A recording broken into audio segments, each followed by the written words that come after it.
वरोड बकाल ते संग्रामपूर या रोडवरचा हा भीषण अपघात। रात्री हे केळीने भरलेले टिप्पर एका रेती तस्करी करणाऱ्या ट्रॅक्टरला भिडल्याने पलटी झालं।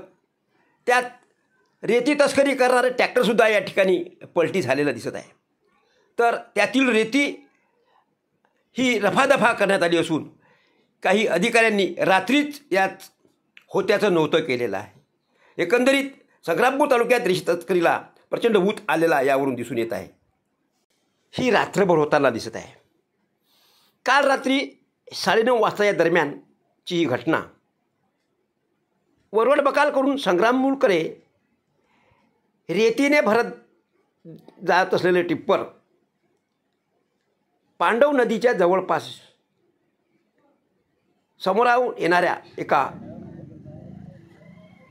केळीच्या ट्रकला धडकल्याने एक भीषण अपघात या ठिकाणी झालेला आहे। या अपघाताची तीव्रता फार मोठी असून यामध्ये अनेक दुवे आता हाती येणार आहेत। साक्षीदार न्यूजसाठी प्रल्हाद दातार, वरवड बकाल, संग्रामपूर।